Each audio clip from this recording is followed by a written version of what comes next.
In earlier sessions, we have seen how we can restrict access to HR data by restricting access by personal area, employee group or subgroups. Now, in your implementation, you couldn't get into a situation where security built around personal area or employee group or subgroup may not be enough for certain scenarios.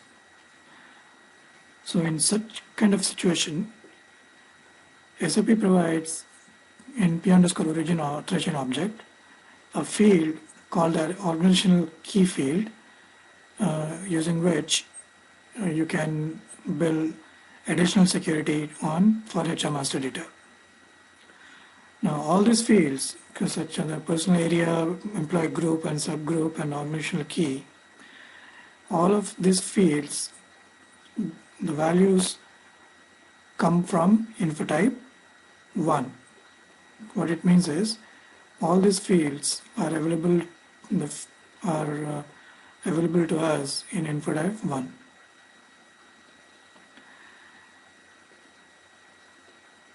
So let's go to PA20 and take a look at one burner.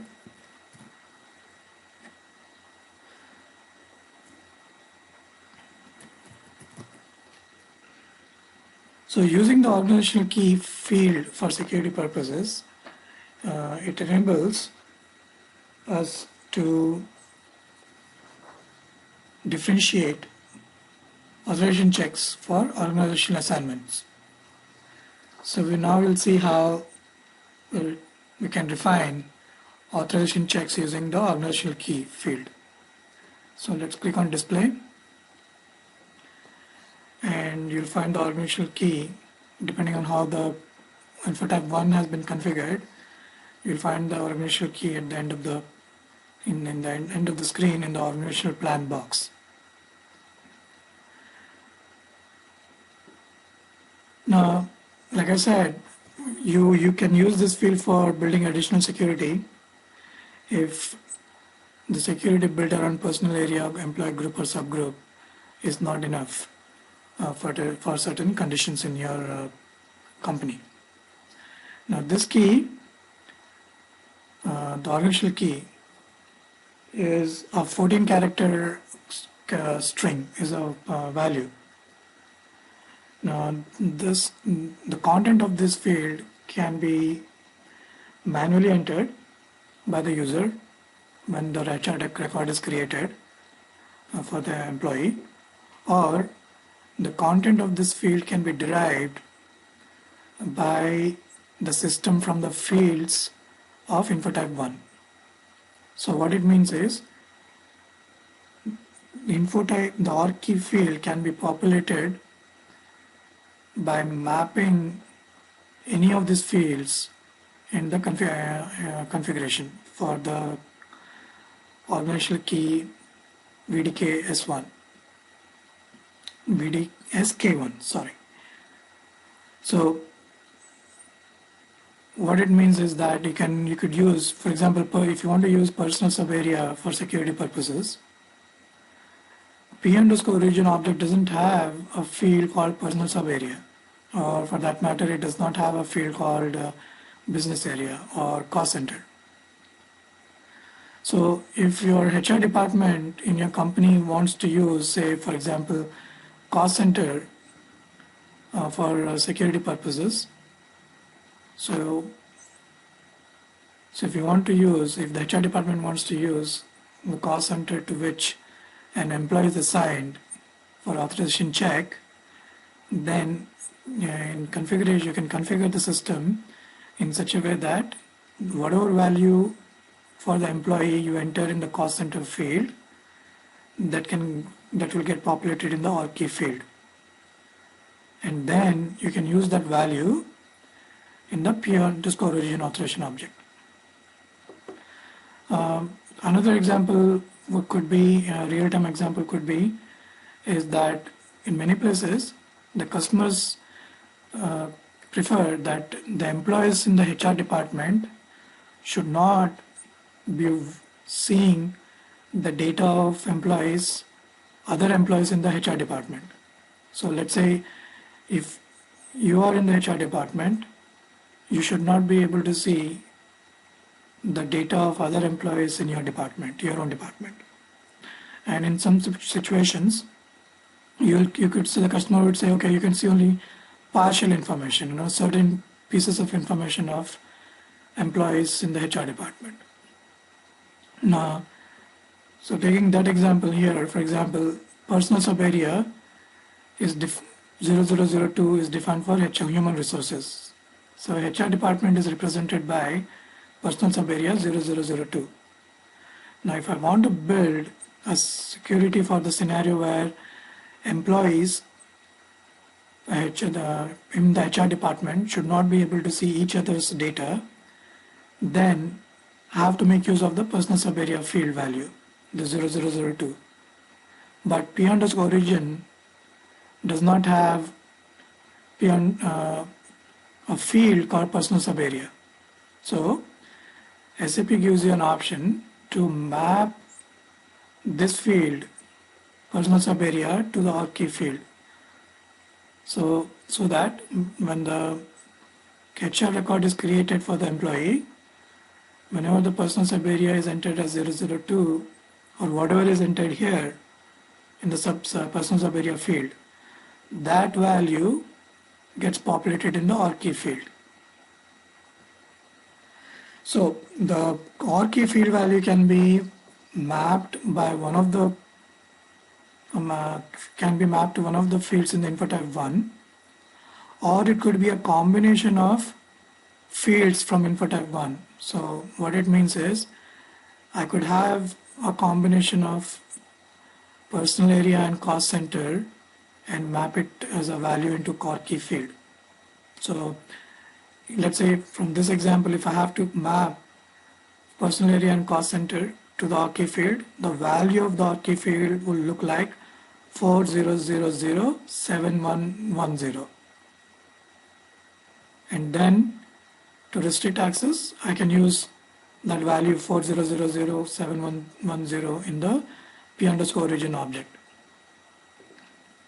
Now you can use specific control and rule tables to help you structure this field, the value for this ORG key field. Now, at this point, you need to be clear that ORG unit and ORG key, they're not the same entities. They are two separate entities.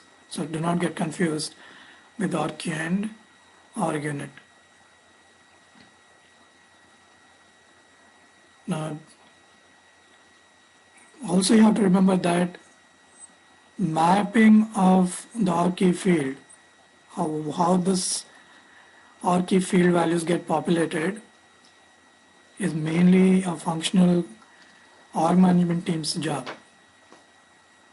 Depending on the scenarios, the business scenarios, when you want to build security, you could recommend what the usage of this field to the business team. So depending on your recommendation, the business teams like OM team should come up with a logic depending on your scenarios to populate the values for this field.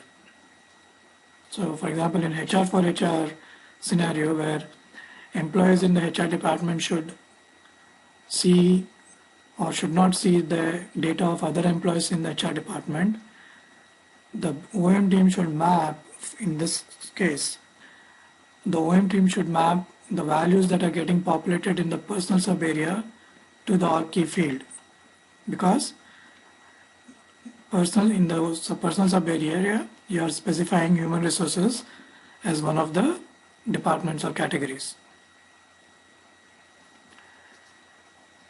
Now the VDSK1 key feature is configured in the IMG. So there are a couple of 3 or 4 tables which contain the data that that are related to the ORG key. So one of the tables is T527. But there's one more point before we proceed further to table T527. You need to remember that the field values that you can populate in the ORCID field, if you are using the mapping of any of these fields, that field has to be associated with info type 1, that is the org assignment, organizational assignment info type. So whatever fields you have in the info type 1, you can map them to ORCID. That could be a single field, or it could be a combination of the fields that you can use. So let us go to some of these tables that control the ORCID features. So let's go and take a look at SE16 transaction and take a look at the table T527.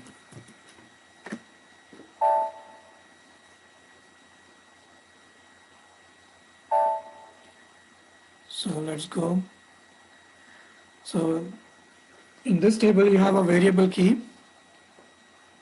that determines the purpose of using VDSK1 feature.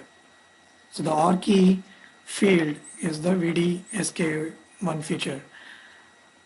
So this key is used according to this table T527 to determine how the organizational key, that is VDSK1, should be created or validated. Like I said, the organizational key is stored in the info type 1 for every employee. So when the user accesses the personal data of the employee, the system checks whether the authorization exists for the concrete value of the organizational key field. So the other tables that are involved in this concept of organizational key is T527A. Now this table contains the rules for creating the organizational key. So in the rules, you specify the fields that are going to be mapped to the key role with the creation rule. So for example, this creation rule, if you use this creation rule, then the ORCID combination is plant and cost center. So whatever for employees, whatever the values for WKRS and KSTL is, whatever values are on those two fields, those two field values combine together and get populated in the ORCID field. So you have to create a creation rule for populating the ORCID in info type 1. So you have another table, T527O.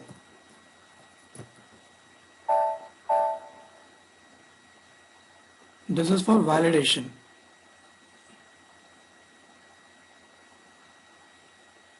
Of the validation of the organizational keys. So let us see how the ORCID is created. The ORCID is created in the configuration. So let's go to IMG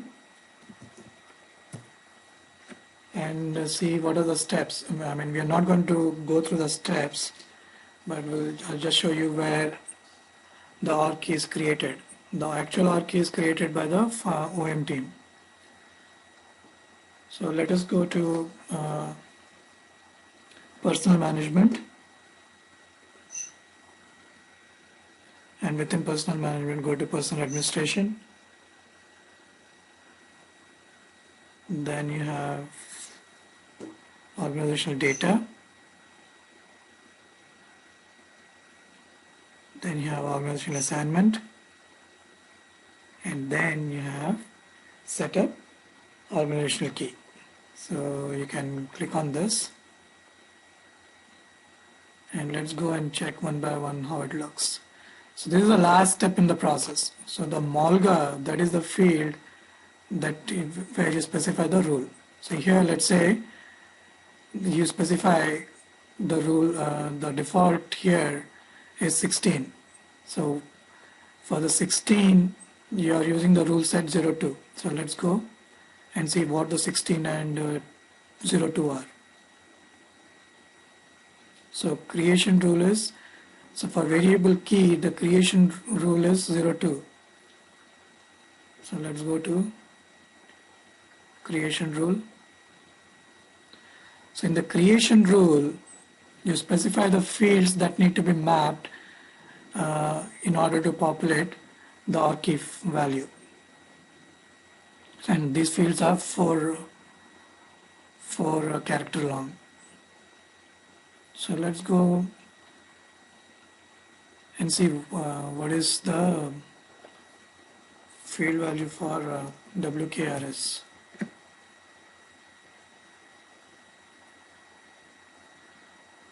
This is cost center, so this will be KOSTL.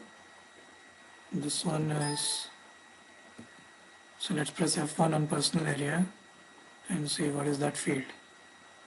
Okay, so personal area. So what it means is that if this rule set is used, if this creation rule is used, then the person, let's assume if this rule is used, then the var key is populated by the combination of personal area and cost center. Similarly, here it is personal area for 02 rule. The combination would be personal area and BTRLT. I think it is business area. Let's check business area. No.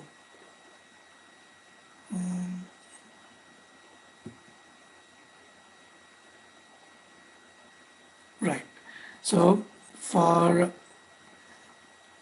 the combination of 02, if the creation rule 02 is used, then the OR key that is getting populated would be with the combination of personal area and personal sub area. So this value would look like 40000002. So that is how it's going to be get populated. Now, so before we created the rule, we also have to create the entries for validation. So what is going to get populated? But from a security administration standpoint, we don't work with this. So this is the job for the OR management team to configure. But you can recommend what logic should be used to configure to populate this field.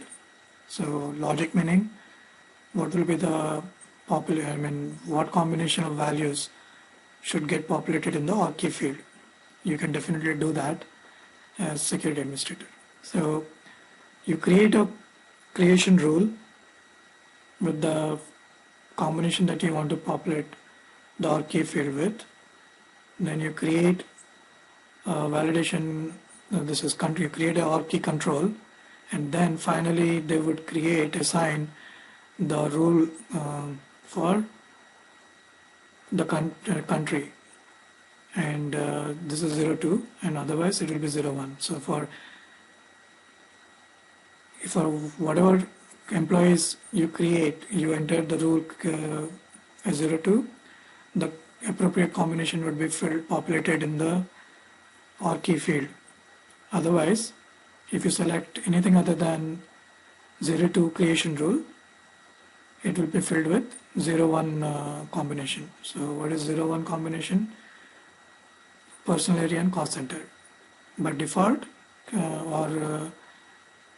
it will be populated with 0 personal area and personal sub area. So this is where you configure the OR key rules. What is going to get populated in the OR key. So once